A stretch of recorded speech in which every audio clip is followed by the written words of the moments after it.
Salute family. So as the years gone by and news has come in of Shamima Begum losing her appeal, I wanted to reshare this upload of an interview we did with Aston Walker, speaking on the situation and just the overall increase of Islamic terror. So let's check this out. 6 years ago now, Shamima Begum left her home in East London for a new life in war-torn Syria. She would become infamous worldwide as an ISIS bride. She is now desperate to come home from the Syrian detention camp where she's being held. But the Home Office has revoked her British citizenship, and the courts have refused her appeals to come back. We're going to be speaking to her in her first live interview in just a moment. We can cross now to the Al-Roj camp. Shamima, there is already furious reaction to your presence on the programme, and I'll tell you the reason why. Because when someone goes to join ISIS, they are considered a terrorist. Is that a fair description of you? No, I don't think so, because the reason I came to ISIS, to Syria, was not for any violent reasons, not because I wanted to be a terrorist. It was because I thought I was doing the right thing as a Muslim, and I did not want to hurt anyone, in Syria or anywhere else in the world. So. Yes, there was you guys a brief introduction. Shamima Begum, definitely been a controversial issue. Definitely let us know your thoughts in the comments. We're going to be joined by Aston Walker, who's going to be giving his thoughts on the situation and scenario. So just looking at that introductory clip, it's been reached with an inundation of dislikes. People definitely weren't in support. I've seen her on the show or hearing the interview. But, I guess people definitely want to hear her side of the story. She'd introduced a new look. I think the last time we'd seen her, she was in the Islamic hijab and stuff.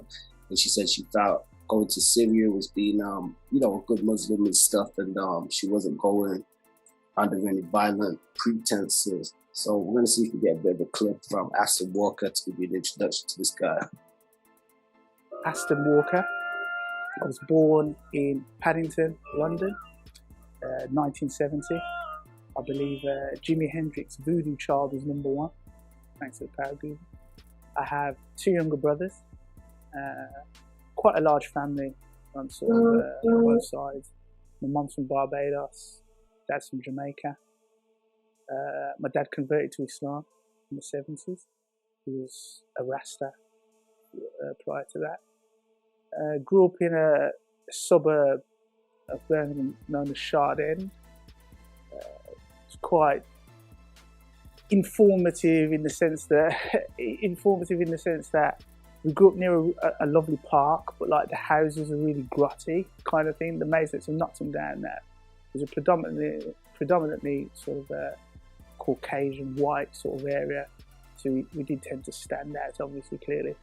And there's a few other sort of West Indian families scattered around.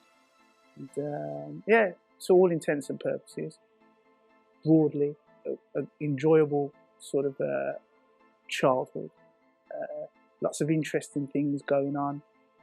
Obviously, it was the times of youth clubs, and went to local schools there, and kind of enjoyed it. Yeah, I would say religion played the role in the sense that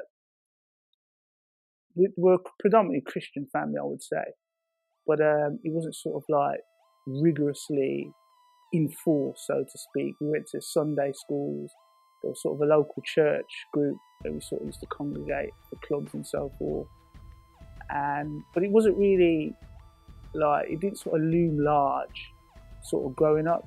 But the one thing that I do remember is my dad taking me to a mosque, and I remember praying at home. I was sort of like, I was about 6 or 7, and that had a lasting impression, because when I went to senior school and I met sort of Muslim brothers from Smalley, I'd always identify as a Muslim, even though I wasn't sort of practicing it, but I would identify as a Muslim.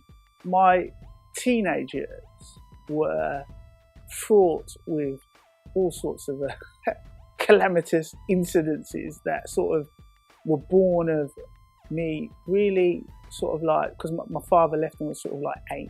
Well, he got deported, and my life sort of was very much influenced by the sort of predominantly sort of gang sort of football hooligan culture, of which I was a fringe participant. Others may disagree, but that's my story and I'm sticking to it. So, and sort of like the subcultures that were quite predominant in the area. Car theft was a big feature. That was a major feature. And really, yeah, guys, so just a little brief introduction there. We see Aston will have him joining us soon, and we'll be getting back into the topic of Shamima Begum.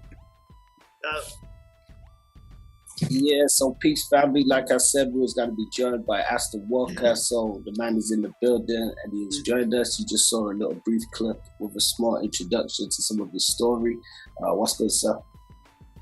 Good. Everything's alhamdulillah. All praise is due to Allah. Everything's good. Thanks. I got you, man. So we appreciate you definitely taking time to chime in on this. Now we know that you can speak as a member of the Muslim community yourself, but you're not speaking for the holistic community. You know, nobody can speak for everybody, but we appreciate you being able to give your astute knowledge on some of these matters going on. Mm-hmm. Well, I embraced Islam when I was 20, 1991, and to be, you know, I'm no scholar. Yeah, I'm no like religious authority. So it's a 30-year journey and a 30-year study, if you will, that I'm sort of happy to share with your audience. Yeah. I know that sounds good. I mean, one of the things that people had asked us to sort of do is delve into or decipher, I guess, some of the understanding, not I guess in the complexity of Islam, but taking, you know, recent events which we've seen with the story of Shamima Begum, there's been a proportion of people saying, well, you know, in her case, she had said that she went out to Syria to practice Islam. She didn't go out there to be a terrorist, but there seems to be a bit of disconnection with what I guess people are seeing or how things sort of winded out. So I'm going to play a short clip of this interview she did this morning, and then we're going to sort of chime in on it. So, can you explain what you mean by wanting to do the right thing by leaving your family and going to join a death cult? We're going to be interrupted by an ad, but at the time, firstly, I did not know that it was a death cult. I thought it was an Islamic community that I was joining. And at the time, I had just recently started becoming very religious, and I was being fed a lot of information on the internet by people in ISIS telling me that I need to come because I can't be a good Muslim in the UK, and that my family will only drag me down with them. You were 15. So wait, before we get back to this, you know, we want to take a short excerpt from that because she speaks on, you know, wanting to be a good Muslim and it being purported that you can't be a good Muslim within the UK. You yourself, as a practitioner of Islam, how do you feel to that statement? Well, okay. It's quite a lot to unpack there in that statement. Now, the thing is, Islam, when you look at the Quran, if we go back to the real basics, it starts with Bismillahir Rahmanir Rahim. So the rough translation of that is with the name of Allah, most gracious, most merciful. So let us be merciful and generous. She's a very young woman. She's had a very traumatic experience. She was sort of, how should I put it, brainwashed, for want of a better word, you know, very young and vulnerable young woman. And clearly there's the question of mercy.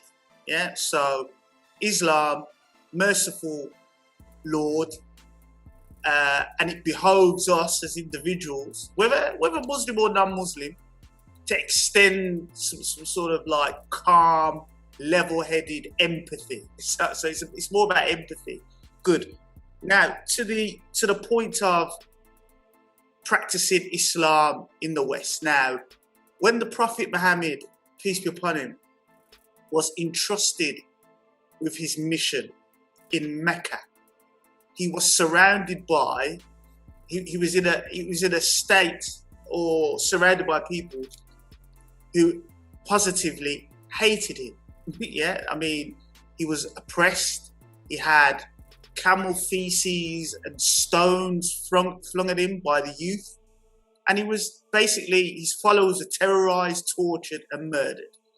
So we can clearly put to bed the lie that you can only be a Muslim in this area or that area, because the whole initial sort of mission of Islam began in very oppressive, dangerous circumstances. And the Prophet endured. His family, the Ahlul Bayt, which is Fatima, Hassan, Hussein, and Imam Ali, the Prophet's cousin, they endured, you see, to where obviously the stage where now in the contemporary 21st century, people can learn about Islam and learn about its fundamentals, etc., etc. So slightly disingenuous of what she was saying there. But again, just to clear up the myth, Islam, being a Muslim, ironically, paradoxically, is compatible with living anywhere, you see. So, yeah. Yeah, no, that's interesting. And, you know, we've been growing up within the UK. I don't feel as though it's that anti-Islamic. You know, we see a lot of stores, a lot of businesses, a lot of members of the community who follow the Islamic faith, and they've lived here for years with pretty much no issues.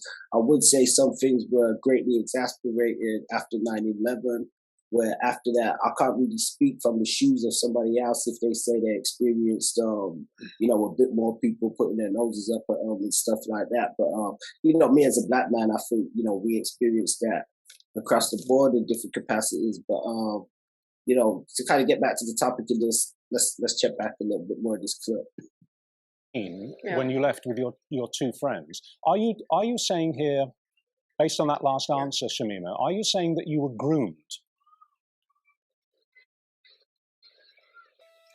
I think, yes, I was groomed and taken advantage of and manipulated into coming, yes. And what did you think you were going to do when you got... Because most 15-year-olds don't know. Yeah. So it's all right, we've got a bit of a delay on this, so we're going to talk over each other from time to time. That's just going to happen. What did you think you were going to do when you got to Syria? What were you expecting to do? What were you expecting to happen to you?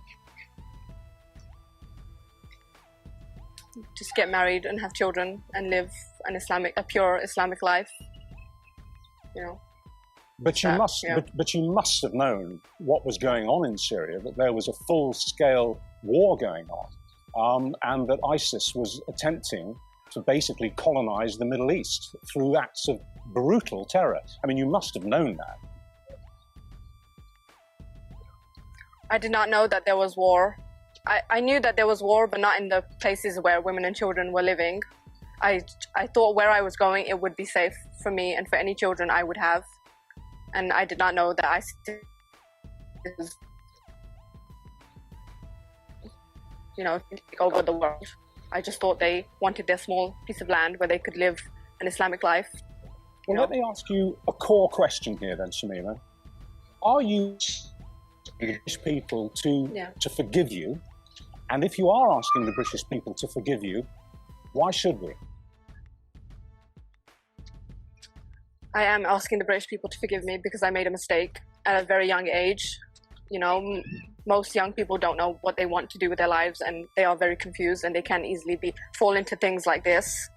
And I know it's very hard for the British people to try and forgive me because, you know, they've lived in fear of ISIS. They've lost loved ones because of ISIS, but I also have lived in fear of ISIS, and I also have lost loved ones because of ISIS. So I can sympathize with them in that way. And I know that it's very hard for them to forgive me, but I say from the bottom of my heart that I am so sorry if I ever offended anyone by coming here, if I ever offended anyone by the things I said in Hall. I just said those things because I lived in fear of the women, and I did not want to do those interviews anyway, and I was unaware of what ISIS had done in the UK and in other parts of the world, and I should not have been making comments about things I didn't gotta know start about. right there. Well, let's pick it up, because you made an interesting point earlier about mercy, and one of the things we was exploring within the whole context of this is, I guess, it's the response from the British public. As we can even see with this clip, there's an inundation of dislikes. People weren't in support. I've even seen her have the interview to begin with. I would say I do feel the Good Morning Britain team were, they handled it well enough. They did seem a bit not unnerved at the same time, because it's a huge interview in the circumstances and situation. But with their plea to the British public, one of the things that we got a lot of commentary from, which might sound strange, but people will say they're not sure how sincere she is, based on the last few interviews and stuff that was done when she was, wearing the hijab and stuff like that. And now she's sort of taking it off. Is it a bid to sort of appease the British public and say, okay, I've kind of toned down a bit, but then at the same time she's advocating being a model Muslim. So, that was one of the points we had to just in terms of the British public forgiving her based on what she's saying, being groomed and stuff like that. We do hear a lot about these things. What would you say to that? Well, there's a very interesting issue here, and I like to call it atomization, which I've spoken about, on my radio show, blogs, interviews, and that's where humanity, people in general, the news media, have been habitualized to quick fixes and sound bites. So I'm going to take you back 1400 years. Yeah? Okay. Now, when the Prophet, peace be upon him, was alive, he, as I mentioned earlier, he was being terrorized by the Bani Umayyah and the hypocrites, or the munafiqs. Munafiq is the Arabic word for hypocrites. There's a whole chapter in the Quran called The Hypocrites. And we have to look at some key moments in Islam in the early days. And one of the key things to note are two personalities which will reoccur from the time of the Prophet, after the Prophet passed away, the subsequent empires, and then right up to the 20th and the 21st century with ISIS. And I hope in as quick and compressed time to hopefully get that across to the listeners, the audience here. Now, Abu Bakr and Umar are sort of seen as, they were the first and second caliphs of Islam. They're praised by, and you've heard of, I'm sure the audience would have heard of, Sunni Muslims. So Shamima Begum joined the group that is affiliated and part of the Sunni Ahlul Sunnah wal Jama'ah milieu. Yes? So that's what she's part of. That's what ISIS is part of. Ibn Taymiyyah, Ibn Abdul Wahhab, these sorts of personalities, Abu Hanifa, etc., etc. So that's the sort of strand, and this all goes back to Abu Bakr and Umar, who were companions of the Prophet. Now, as to their companionship, as to their personality, and again, I'm only quoting from the history book, so any listeners here jumping up, getting all emotional and riled up and want to kill Aston Walker or whatever, I mean, do as you please anyway. You know what I mean? We don't have any listeners like that, but we know there's fringe people out there that, as you said. Exactly. And I'm more than equipped. I'm no tough guy, but I've certainly made a contribution, yeah? So the issue at hand is Abu Bakr and Umar were two hypocrites. They were non-believers in Islam, according to the history books. How do we know this? We know this by their belligerent attitude towards the Prophet. Their daughters married the Prophet and treated the Prophet terribly. And again, I'm a Shiite Muslim. I'm a follower of the 12-hour Shia Muslim madhab. So to get my biases out there in the open. So we know, for example, these two personalities and their daughters made the Prophet's life hell. Let me give you some examples. When the Prophet was sort of dying, was passing away, there's a famous chapter in Sahih Bukhari, the calamity of Thursday, or the calamity of the pen. So the Prophet's on his deathbed. This is 11 after the Hijrah. So you can get some sort of perspective there for the more historically astute. and historically accurate. So the Prophet's on his deathbed, and he asked for a pen so that he could write down his will. Now, these two personalities, one of them, Umar, called the Prophet delirious. Yeah, he said he was delirious. So that's how much faith he had in the mission that the Prophet was entrusted with. And this caused such a commotion because you had two factions. You had the faction that loved the Prophet and his family, Imam Hassan, Imam Hussein, Imam Ali, and Fatima. And then you had another faction, the Sunnis and the Ahlul Sunnah and ISIS, who hated the Prophet and his family. You see? Okay.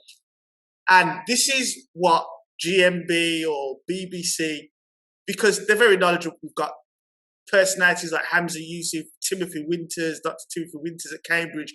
They are fully briefed on the nuances and the differences and the history.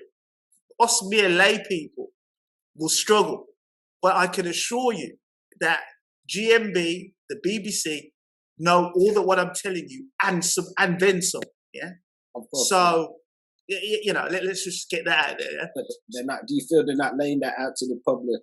That is correct. So we have these belligerents, these hypocrites, who, as soon as the Prophet passed away, then launched a terror campaign against the Prophet's family.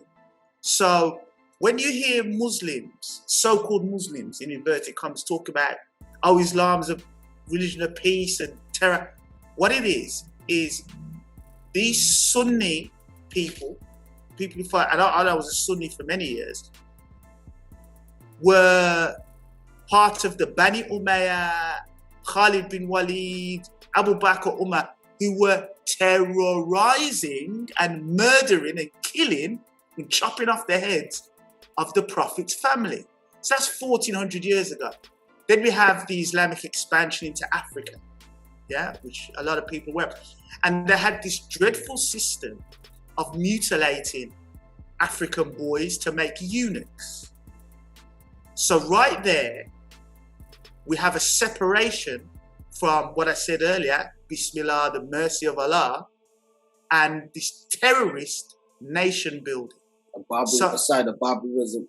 Absolutely. So that savagery in the name of the Quran, in the name of Allah, is separate from the Prophet's family and the Prophet's mission. So I'm just putting clear. You're making that plain. So there's, you know, two different sides of factions. That's correct. Now, in what's happening to the youth in England, and we have, you know, Channel 4 dispatches have done work on Green Lane, which I was a very successful recruiter. I was also part of an ISIS Salafi faction at Green Lane when I embraced. Is that in the Birmingham Mosque? I believe that's right. Okay. They're they still going, or they still going? And then you've got Wright Street in Small Heath. I know the personalities there. The lead personalities there. I also brought them to Green Lane. You know, I'm the guy. Okay. Yeah, Musa. They'll know me as Musa. Yeah, Moses, Tin Can, whatever. So I was the guy who recruited probably about 200 people to Green Lane Mosque. And when I studied you know, and there were jihadis, many brothers and sisters went to Bosnia, and you know, we know about Mozambique and Guantanamo Bay. Well, I also know Mozambique also, Shahid. So I know these personalities. I've met them, been to their houses. You know, they can deny that they've met me till they're blue in the face. Yeah, it doesn't matter, because that's another fashionable thing. Is, you know, I remember you vaguely. You know, my then wife, I was living in the houses with some of these personalities. You know, oh gosh, his name slips my mind now. Bilal Davis, yeah, who studied in Abdul Hakim. That's right, Abdul Hakim, Abu Sam, and all. So I know all these persons. I'm fully familiar. So the point is, you have the fact. Now, I've mentioned Imam Ali, and we'll get to Shamim in Syria. I'm just giving you the background now. Yeah, take your time, brother. We appreciate the context. No problem. So the hardcore issue of, we have to look at the status of the Prophet's cousin, because imagine Shamim and ISIS and the Salafi and the Ibn Taymiyyah and the Ibn Abdul Wahab, they talk about the companions and, oh, we can't discuss what the companions went through and blah, blah. Now, during the time after the Prophet passed away, Imam Ali, who was the sword and the protector of the Prophet, the Prophet loved him, loved his children. And the Prophet said, these are in the Sunni books, that Imam Ali is with the truth and the truth is with Ali. Yeah? Imam Ali is like Harun to Musa, So there's all these high status, but what GMB, BBC are not telling, and Timothy Winters at Cambridge, Hamza Yusuf are not telling you, is when the Prophet passed away, it was terror upon terror. They were killing the people that loved Imam Ali and the Ahlul Bayt. Ammar bin Yasir fought against Muawiyah. Muawiyah was one of the famous caliphs who people venerate. He was a Christian. Can you believe that? This is what they're not telling you. Okay. Islam had a Christian caliph. This is all in the history books. Do the research, do the Google. Don't be looking at, I don't want to be seeing on YouTube, Aston Walker said, grow up. Look at the history book, learn some Arabic and read a book. Muawiyah, I believe he'd be after Imam Ali. Then his son, Imam Hassan, was caliph for about 6 months. Then he was poisoned by his wife under Muawiyah, who was in Syria, because I'm keeping it back in Syria.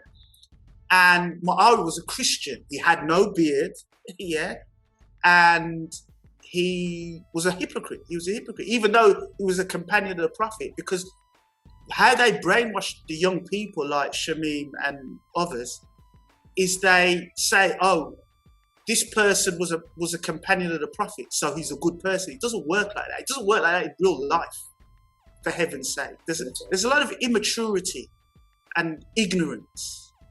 The minute you look at the terror, because Islamic terror is a thing of the Sunni and to a certain degree the modern Shia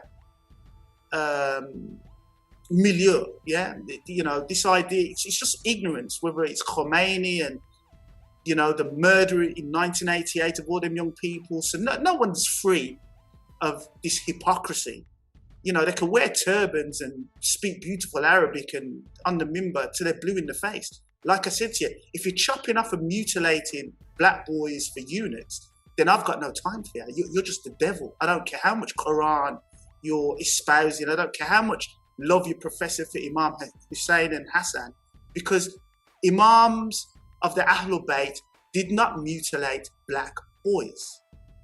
End of. Allah does not support anyone, any human being who's mutilating black boys. End of story. Yeah, it's just that simple. Well, even to slightly touch on that topic, because I feel that's one thing that we definitely seen a lot of response in from the British public, not necessarily just towards that point, but they feel as though there is a proportion of people who state that, they're about peace and inclusion and not being racist to other people and not chastising other people for their beliefs and stuff. They say it's actually in the text that, you should treat people the same, whether they have the same, faith as you or not. But sometimes we don't see that in smaller pockets of groups and communities, as you say, because people still exhibit mentalities of ignorance and stuff.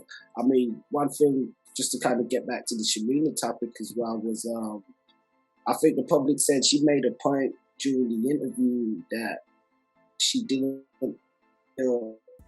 she was a problem that women and children were being harmed and stuff. And I think people said they found that about the guys, should we just care about everybody, or should we just care if it's pointed one way and stuff like that? So I want to see if I can pull up that last part of that clip in a minute.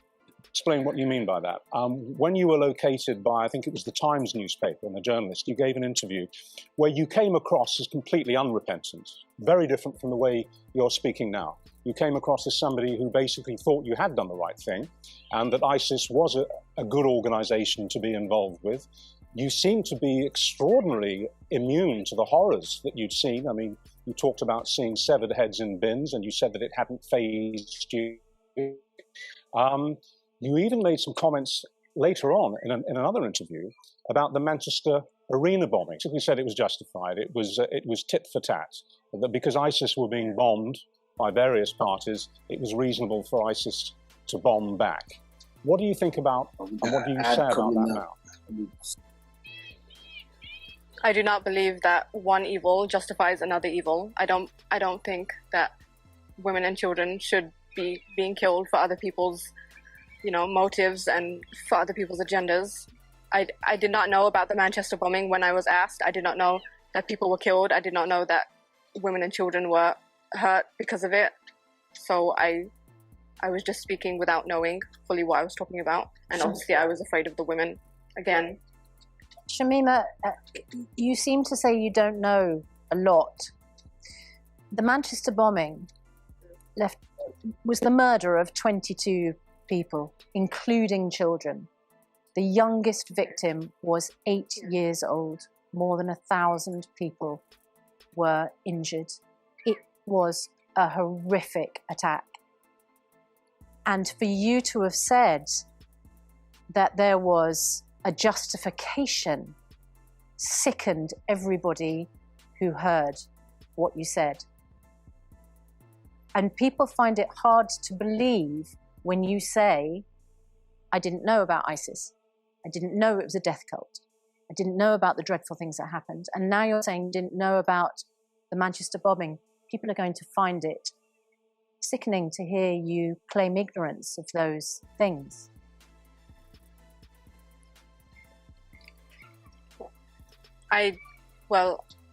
When I was 15 and I was doing my research on ISIS, most of the research I was getting was from people online in ISIS, because I thought that would be the most reliable source because they're in ISIS, and they were feeding me a lot of lies and they were giving me a lot of excuses about the things that maybe I was seeing on the media, like the attacks and things that ISIS were doing in Syria and Iraq. So they always had an excuse. And about the Manchester bombing and other bombings that happened while I was in ISIS, I had no connection to the outside world while I was in ISIS. I didn't have a phone. My husband couldn't use the internet. So we really were unaware of anything that was going on outside. We were only aware of what was going on within the Middle East. Yeah, so just a quick note there, because as I said on that point, she said she only sort of felt way about it when it came to the women and children. Do you think that that's an issue because, if the men are at war and stuff, and or is it seen as justified? But she did go on to say, that she was under, the hypnotism of what she had been told. But that was a point that the public did pick up on as well. Well, ignorance or jahiliyyah. Going back to what I was, the historical perspective on the people of the Ahlul Bayt, whom Allah has spoke about extensively, whom He loves, where the divinity of the rules and regulations and the path to heaven and success in one's grave is vested in. The ignorance and the following, because Allah says in the Quran that Satan is a clear enemy to mankind, you see. So the issue of ignorance, of jahiliyyah, is embedded in the Ahlul Sunnah cult, death cult. Going back to what I was saying historically, Abu Bakr, Umar, who were the founders of this death cult, even the Prophet's wife Aisha fought against, in the Battle of Jamal, fought against Imam Ali, and where thousands of Muslims were killed. So one has to be armed with all this knowledge. But I'm painting a picture for the audience that when we get to the British Empire and we get to the creation of Saudi Arabia, and Sir Lawrence of Arabia, Major Lawrence of Arabia, and the destruction of the Ottoman Caliphate. The Ottoman Caliphate, also another satanic and non-Islamic, un-Islamic. You can't take over Hagia Sophia. You can't convert a church into a mosque. That's haram. Allah's not backing that. Again, don't shoot the messenger. Look at the history books.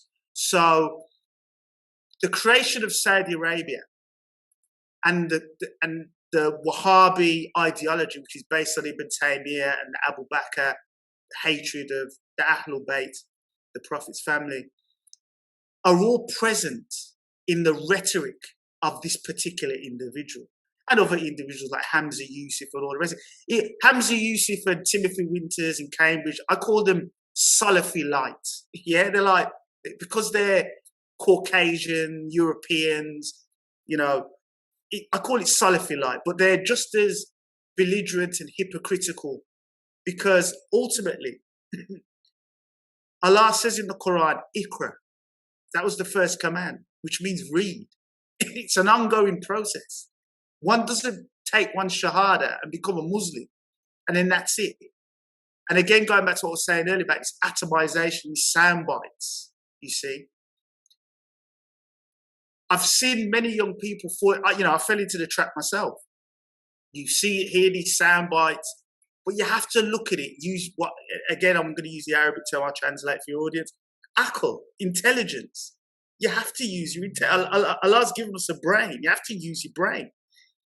When people sort of like, in a very ignorant fashion, allow themselves and expose themselves to this hypocritical, murderous, terrorist Islamic cult, they're doing it because it's all about choice. Everyone's got a free will. Yeah, you read the Quran, it's always mankind has free will. Mankind has free will. You'll get judged on the day of Yawm al-Qiyamah. It's about your free will, about the choices that you make.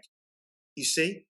So ISIS, and going back to the creation of Saudi Arabia. So the British, and it's funny that this is called Good Morning Britain, the hypocrisy and the whole reason why GMB are not giving you the full analysis is because it was the British, subsequently later on the Americans with the petrodollar and the Nixon shock, of course, that created this terrorist organization.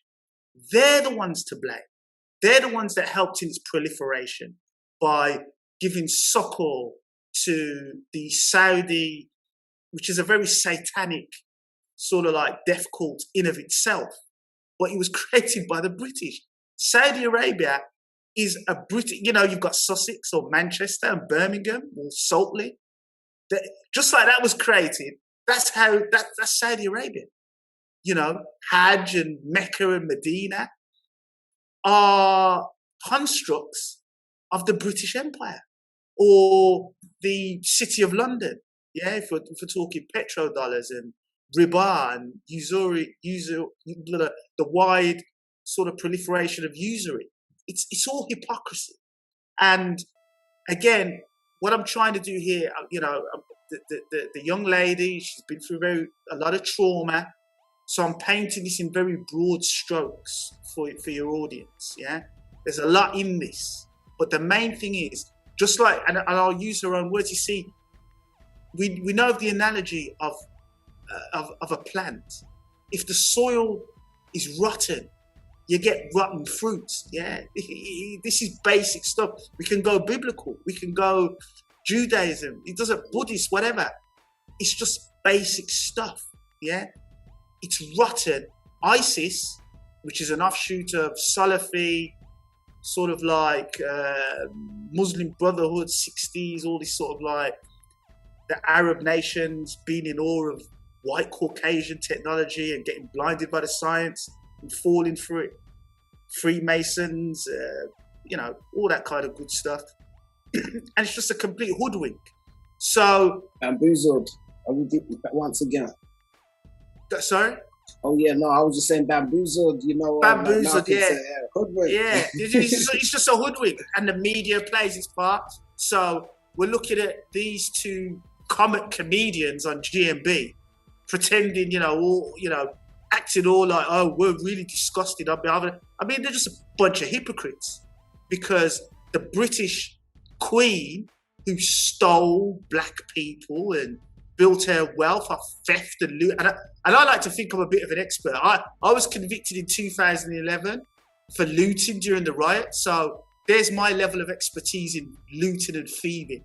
And Her Majesty, who's the Queen of Jamaica, by the way, is a thief. They're criminals. The British Empire was built on theft, murder, and rape. Yeah? And on the flip side, the so-called Islamic empires were built on murder, rape, mutilating black boys. And what the picture I'm trying to paint here is all that murder and destruction and creation of Saudi Arabia, all that hypocrisy and murder is in these individuals that obviously follow that cult. Right? How do I know? Because I was a Salafi. I was part of this. So I know exactly what it's like. I've still got friends who are Salafis and all the rest of it. But all this stuff resides in the heart, it resides in the mind, and one has to purify oneself. One has to embrace the journey, do the research, read some history, and be humble, you know? And then you'll get over it. But as far as this theatre of Salafis and, you know, we can't have GMB in a London studio where a stone's throw away is some Saudi ambassador in a casino, yeah? Just gambling away. But he's okay, but he's got exactly the same ideology, reads exactly the same books as ISIS. So it's all a big theatre. It's all a big charade. I see right through it. Hopefully, any of your listeners to this will have, you know, again, I'm no scholar, you know, I'm no learned, but let me break it down like this. She's live from Syria. I went to Syria, Damascus in 95, 96. I was there for 3 months. And I just sort of come out of the whole Salafi thing. It was doing my head, it was getting on my nerves. The people, Abu Muntasir, he was some jihadi, I think he's reformed now, but all these sorts of people who were getting on my nerves, talk about jihad, it was the Bosnia thing. And I said, look, mate, Al-Qaeda as well. I said, look, mate, I'm no one's cannon fodder, yeah? I put in work, you know, as an ex-Zulu, as a football hooligan on the fringes in town. I know what's what, yeah? And I said, I'm not going to be no one's cannon fodder. So I said no. And then I went to Syria. And Syria is a bar, just like Iraq. And again, many listeners would have got this through all the BBC and ITV propaganda, Channel 4 propaganda. Iraq and Syria are Baathists. They're socialists. It's Marxists, you see. It's secular. It's got nothing to do with Islam in that respect, yeah, as we've already discussed with the Sunni, Shia split, etc., etc. So, Hafiz al-Assad was still president there, big cheese, and I met some Algerian Salafis, you know, very murderous bunch. Yeah, I mean, these are, even just the way they talk, it was like they were going to kill each other. Very murderous Salafis with the ISIS, so, and their history, you know, do look it up on Google. It's very murderous, very terrible. The point being, I'm out there in Syria, and there's a scholar by the name of Dr. Saeed Ramadan al-Bouti. And Sheikh Bouti was known as the scholar of the Levant. So Lebanon, Syria, you know, all that sort of region. Big scholar. And these Salafis used to take me to the Umayyad Mosque, the main masjid in Damascus. And I'd listen to the sheikh. My Arabic wasn't brilliant. I mean, it's not good now, but now this sheikh was in his 80s then, probably. But he was so humble. But he was a Sunni scholar working with a Shiite offshoot, which are Alawites. So again, I'm going back to that idea of unity, of mercy, even though people have got, like what you said as well, about even though, there's a famous saying from Imam Ali, peace be upon him, where he says, look, just because you're a Muslim, non-Muslims are your brothers in humanity. Very famous statement, yeah? So that's what I live by. You know, if we don't share the same religion, you're still my brothers and sisters in humanity. You're still my neighbor. You have rights over me, you see? And that's very much what the Ahlul Bayt that was their message, as opposed to Abu Bakr and Umar, which was kill, kill, kill, kill, and kill, yeah? And, okay, going back to Syria. So this great sheikh, I had the good fortune to be invited to his house. So I actually met Sayyid Ramadan al-Bouti, Dr. Sayyid Ramadan al-Bouti. And he was just a very humble man. He was just great. He told me to stay in Syria. The wife at the time was expecting twins. I mean, big girls now, you know, granddad, of course. But at the time, you know, I had to dip back to Britain. Now, fast forward, I think the latter part of 2012, 2013, I forget which, they blew him up. So they assassinated him. It's on YouTube. You know, when the revolution in Syria with ISIS, going back to Shamima, you see? And what alarmed me was at the funeral, at the janazah of Sayyid Ramadan al-Bouti, no one claimed responsibility. There was no major investigation. Remember, this was a big scholar. Yeah, I mean, huge scholar. He was an intellectual heavyweight. No one's investigated. I still ask the question, who are the killers? Where's all whether you're Iranian, whether it's Hezbollah, whether it's the Muslim Brotherhood, whether it's even Saudis, whoever. Why haven't you investigated this murder? Where's the care? You know what I mean? It's like no one cares. I care. I still remember the sheikh. He was good to me. So that's what I'm trying to say about this murderous sort of vein that's in this Islamic milieu, whether it's Shia, whether it's Sunni, whatever. You know, and again, it's separate from the Ahlul Bayt, which ISIS, CIA, MI5, GMB, BBC, on my research, my 30 years of research, this is just a continuation of the hatred for the Prophet and the Prophet's family. And that's what ISIS is like a little baby incubator. You know, Salafi Islam is just an incubator, a little brainwashing academy to instill in these young people's minds hatred. And this is the irony. Yeah, this is the supreme paradoxic irony. Yeah, and Shamima Begum, Mozam, Hamza Yusuf, they're just a similitude and a metaphor for the hatred and the belligerence of the so-called Muslim Ummah against Imam Ali and the Prophet's beloved family. The Prophet loved his family is, I guess, the one takeaway that I want to give, you know, in this sort of short talk.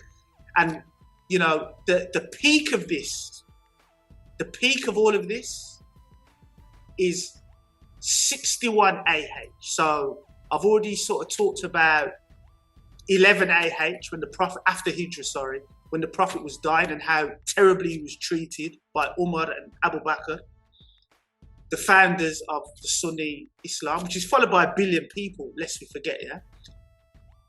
But where this all crystallized was when the Prophet's grandson, Imam Hussein, and, you know, I mentioned Muawiyah, the Christian caliph, which may shock a lot of people.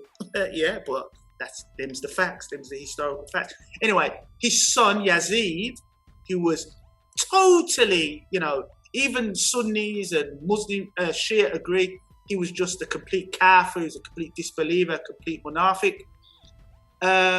He now has got the caliphate, and the grandson of the Prophet, Imam Hussein, with his, some say 72, 73 companions, and wait for it, funds, against 20,000 people, yeah?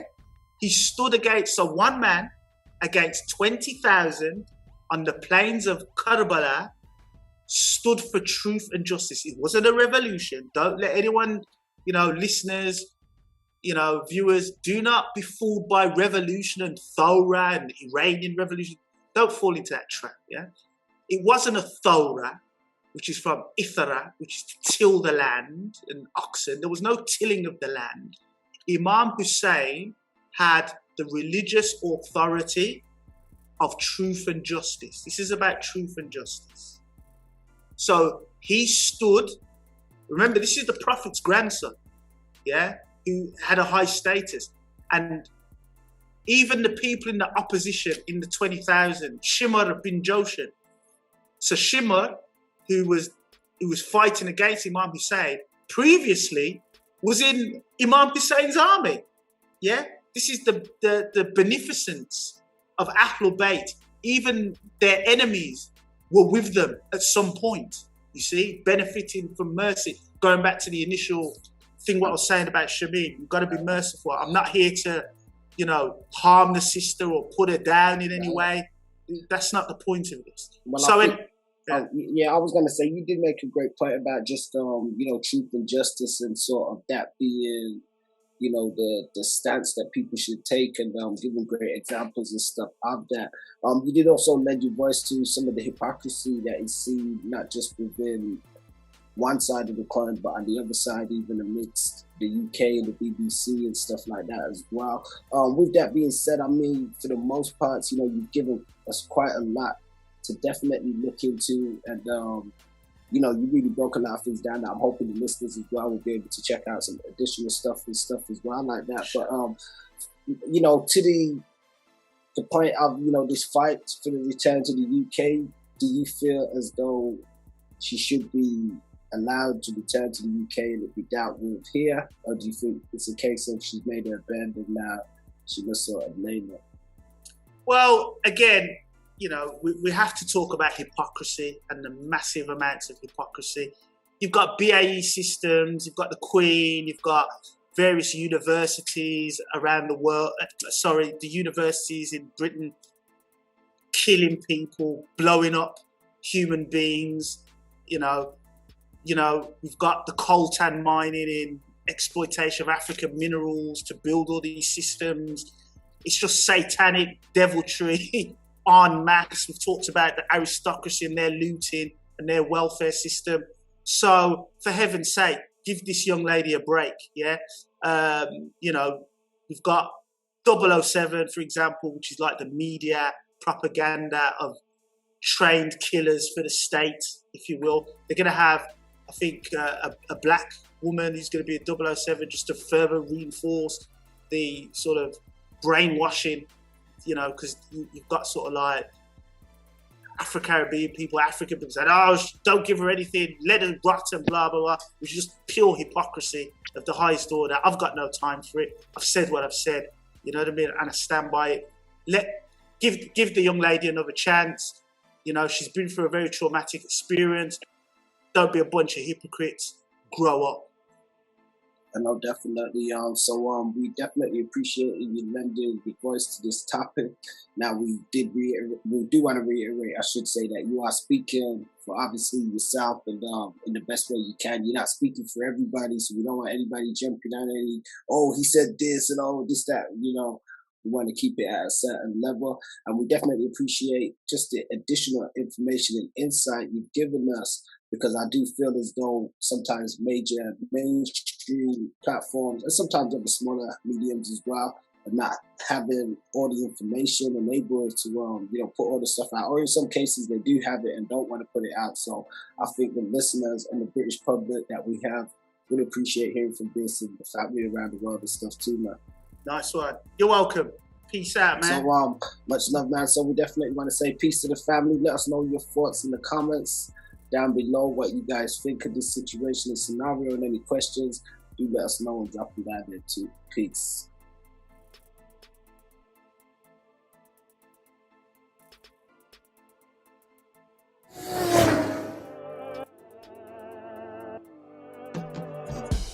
Peace, family. Don't forget to like, share, and subscribe, and check us out on NowThatOnline.com. Don't forget to check us out on Facebook for exclusive playlists and social media for all different types of segments and content.